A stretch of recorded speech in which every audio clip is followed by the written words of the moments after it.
Hello, everyone. So, welcome all of you to the Conversation of Change series of Climate Asia.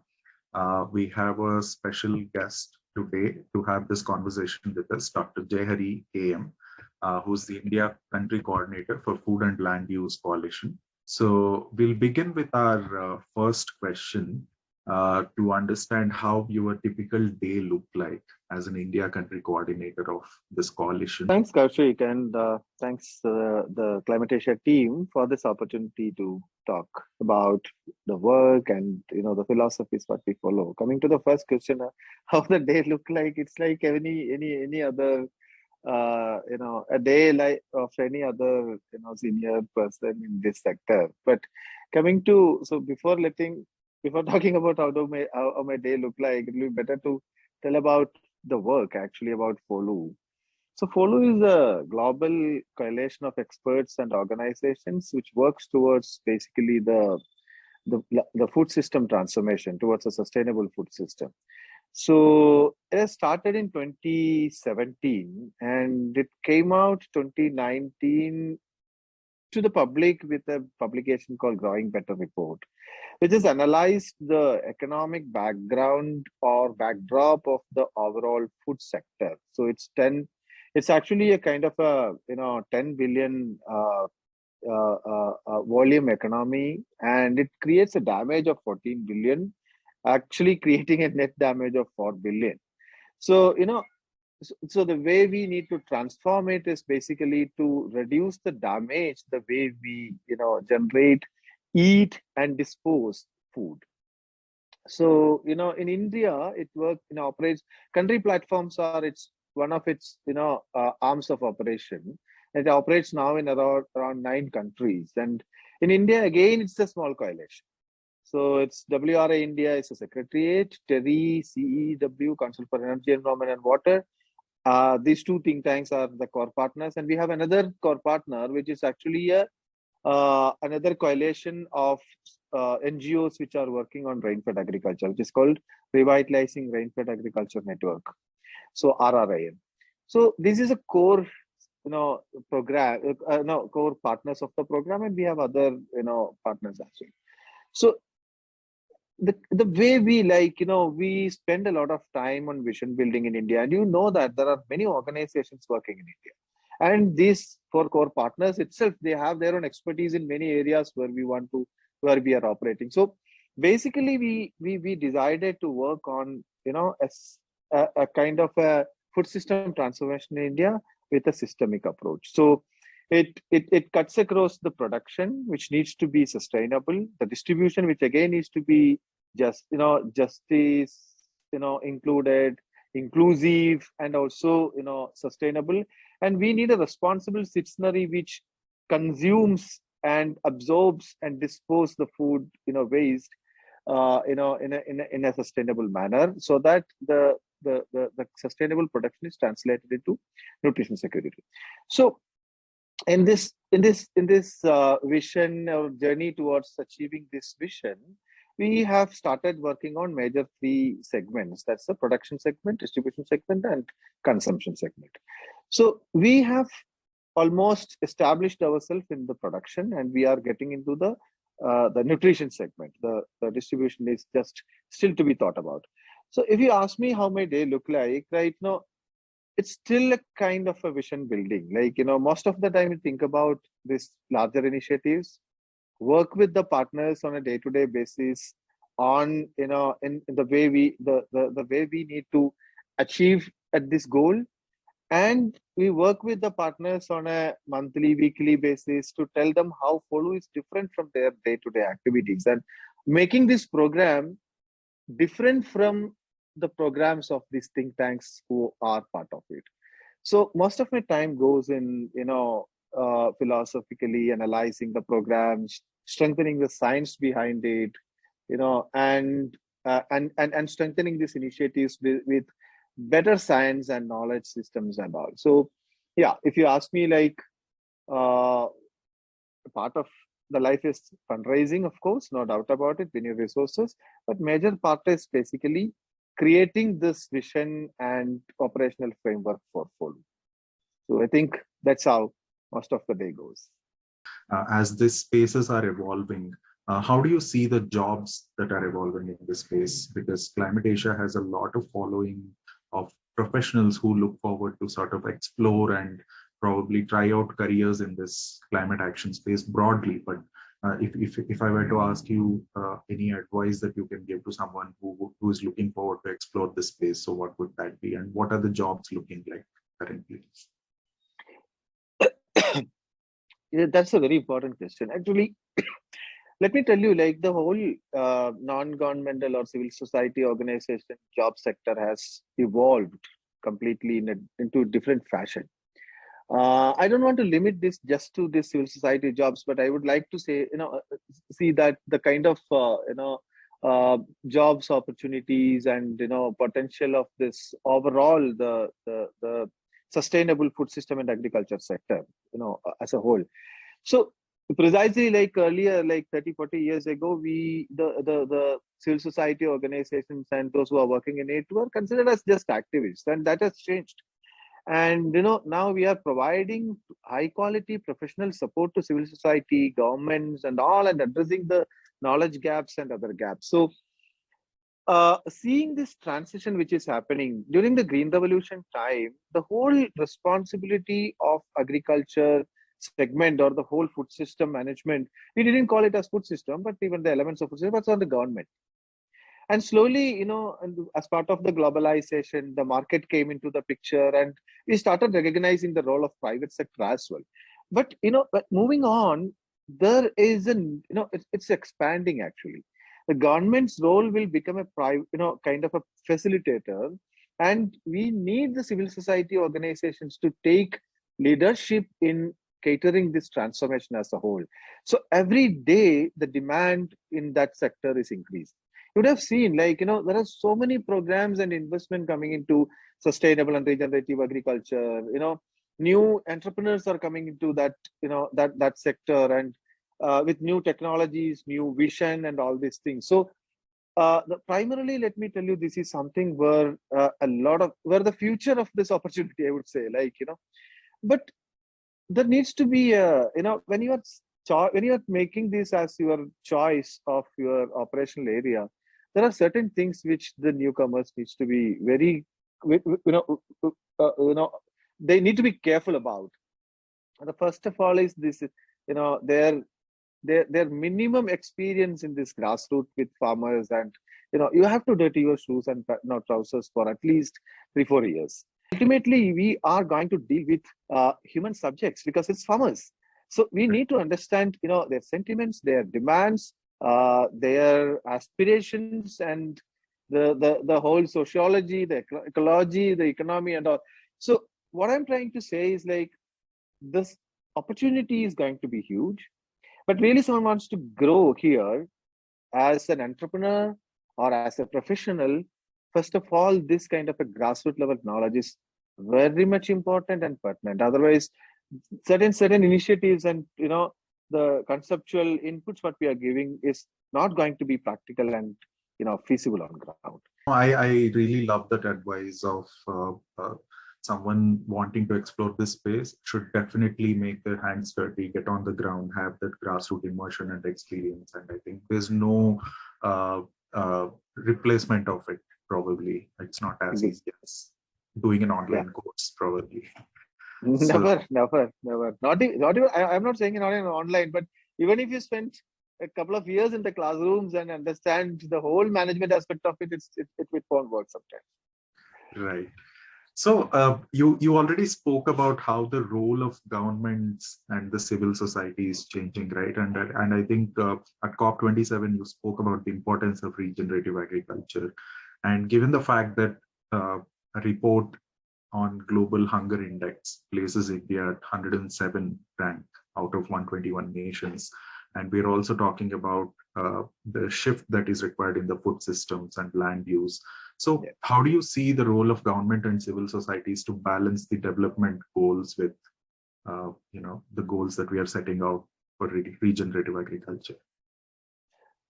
Yeah, before that, you mentioned this global hunger index. Let me tell you, like, sometimes we we need to see these things, this kind of indexing and this kind of analysis in a little constructive manner. And the term like hunger may immediately give you a kind of a political feeling that, look, we are all starving. It's not right.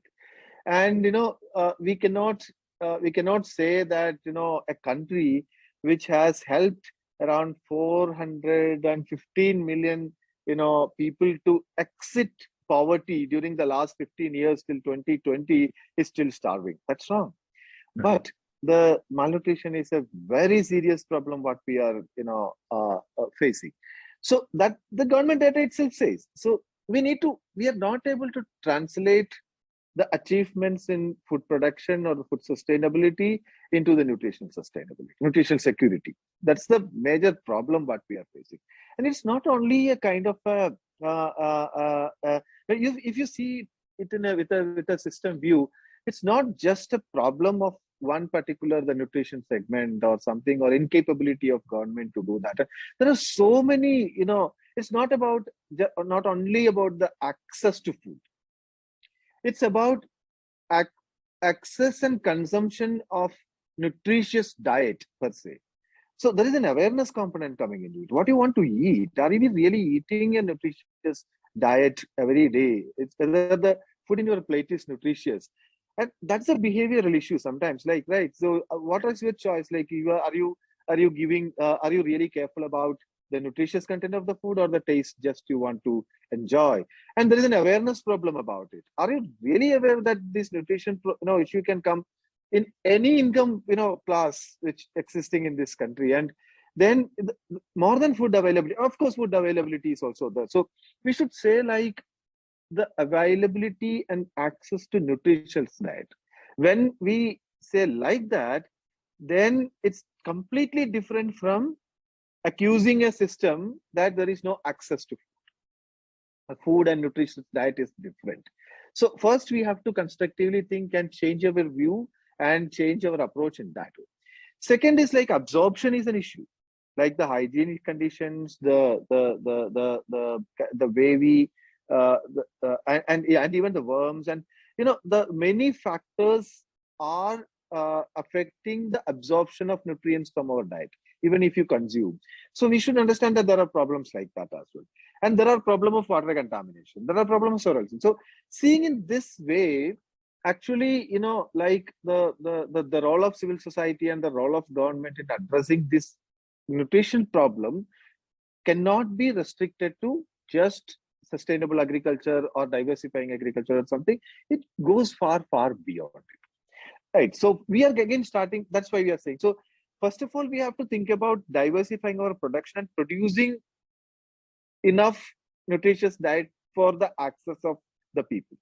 Second, we need to see that distribution in a justice angle itself. Like, are we really allowing, especially urban, poor, are we really, allowing them to access this all nutritious diet in an affordable manner? Rural, of course, like, our partners in Gachiroli, the Ami Amchi Arogya Sathi, they have proved, and the paper we are going to help them to publish, they have proved that a kitchen garden, maintaining a kitchen garden with leafy vegetables and other vegetables, can tremendously improve the nutritional parameters of the rural women and rural population. That's not the case of urban poor. And those who are living in very small, accommodations in these cities and working in these factories and other areas and all, they don't have this kind of facility. So it cannot be addressed only by production mechanisms. We need this distribution mechanisms to be strengthened, and also we need the other parameters to be streamlined, including awareness, the other issues related to absorption as well. So happy to tell you, like, we are in a process of developing a program in this year, as we have started our agriculture program. So challenges, I would say, your precise question is like how the challenge, about the challenges in this sector. This is multi-dimensional, let me say. So it's not just which can be addressed by sustainable agriculture. It need behavioral changes, it need technological support, and it need actually the support of medical practitioners. And sometimes you may need supplementation as well, like, for as a short term. So yeah, so coming to the point, like, but so the role of civil society, every element of the civil society and government has a role to play. So we were just mapping the food system, uh, uh, the connect of the food system with the existing governance structure in the union government. 12 to 13 ministries and departments are directly connected with. They have huge stake in food system. Around 23, 24 ministries and departments, including these 12, are at least remotely connected with the food system. So so this is the kind of complexity we are addressing, bringing all these instruments and and elements together for this kind of a transformation is going to be challenging. So that's a big challenge, and yeah, we'll have to do it, no doubt. So Yeah, no, that makes sense. It's a complex system of various different things in the value chain connected to each other. Probably it needs to be looked at that way. So another related question, again, this is from the point of view of economic well-being of a farming community. So if you could highlight the interlinkage between sustainable food production and economic well-being of farm communities, what models exist today that can help farmers to play the key role and access finance, access resources, and play a bigger role in this whole space? yeah, that's again an important aspect of it. Mr. Ajay Jakar, who basically is the head of this Bharat Krishak Samaj, who is also a FOLU ambassador, used to say, like, agriculture is the largest private sector in India. You have 40 million investors, you have 40 million shareholders who are holding different levels of shares in this segment of agriculture, which actually contributes around 3% of this GBA of this, of the economy. So that's the biggest private sector in terms of number, may not be in terms of volume, but in terms of number of shareholders and stakeholders and all. So, and this is something, a kind of a sector where actually return of the investment is comparatively very, very low. And this is a sector which is highly regulated uh, for our access to food, judicious access or easy access to food by the government to reduce inflation and all these things. It's highly regulated. No other sector is regulated this much, other than in the overall private sector. So here, actually, again, when see till the date, let me tell you, when we are thinking about shifting this into a sustainable practice, we are asking the farmers to bear the whole cost of these backward services. Don't use chemical fertilizer, but you prepare your own farmyard manure. You keep 2 cows. That's an additional responsibility on farm. And by creating FPOs and all, we have passed the responsibility of marketing also to the farmer. So basically, amidst the whole efforts of helping the farming sector, increasing the livelihoods, we are increasing the responsibilities and the accountabilities and responsibilities of farmers as a whole. This is what the mistake is, and that's where we are failing. In fact, coming to the way we have to. And see, globally, if you see, the farming is somewhere where all this incentive is playing a major role in maintaining their income. But here in India, actually, we have to think about the opportunities. So the transition to sustainable agriculture at one point should reduce the input cost of the farmer. No doubt about it. That's how at one end it's going to help the farmer. Second, it should improve the natural capital. It should improve the quality of soil. It should improve the availability of water. It should improve biodiversity so that insecticide investments are reduced. The natural control is practical. So second way, it reduces the investment by improving the natural capital. And third, what are all environmental services the farmer is doing to be paid through alternate, systems. This is what I was trying to tell you just, before we start this interview. Like, if a farmer is increasing 140 million hectares of agriculture land, and it's 40% of that is degraded at this point of time. If a farmer is making a conscious effort of addressing that degradation and increasing the soil organic carbon, there is a mitigation impact, and we have to pay for that mitigation impact. If a farmer is increasing the biodiversity, and it's in general is increase, it's improving the ecosystem. That ecosystem improvement activity should be paid better. So there are investments globally coming to it. We need conscious effort to connect this global investment to the major land managers in India, who are the farmers. So they need to be paid in alternate financing. That's where again the third component comes into. And the fourth component is, none of these marginal and small and marginal farmers have the capacities for risk management while moving into a sustainable agriculture. There will be an yield compromise initially. Yield may come back later when the ecosystem changes, but that risk management of that yield compromise needs to be taken care by external mechanisms. So if you can ensure these four, the backward services available, and the farmer just needs to be there just to access it and do the to convert. Second, basically as I told you, like, so the input cost reduction, natural capital improvement, and alternate financing, and also specific support for the risk management, this can ensure that the livelihood is improved, and during a process of shifting into sustainable agriculture. And at the same time, the marketing support needs to happen. We need to promote entrepreneurs to come into this arena, like exactly to support the farmer, like, or the FPOs actually like need to be supported with non-farmer expertise support. Like, it's so the structure of FPO is like, to why can't we get the private venture capital investments into FPOs?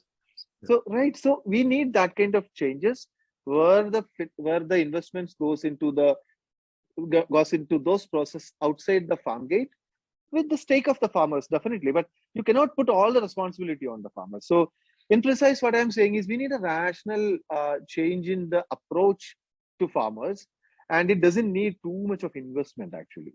It needs the change in approach and change in certain policies, and make the agriculture department a facilitator of all these transitions. So maybe this is what we see, what we envision as one of the ways and means to improve the livelihood of this farming community, and also to shift them into sustainable agriculture. Right. No, that makes sense. And quickly, and you also hold a doctorate in forestry, and you have a background in forestry. So there's a question related to forestry. Quickly, if you can throw light on how can we foster our abilities to withstand events like forest fires, mitigate them? Any thoughts around that? Yeah, actually, we are this is the benefit of food system approach.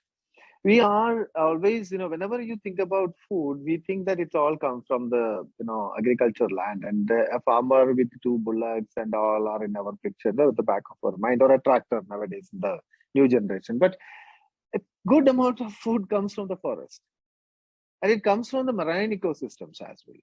So keeping the health of both these ecosystems, not only an indirect requirement of humankind for healthy food system, but also a direct requirement, because that's also part of it.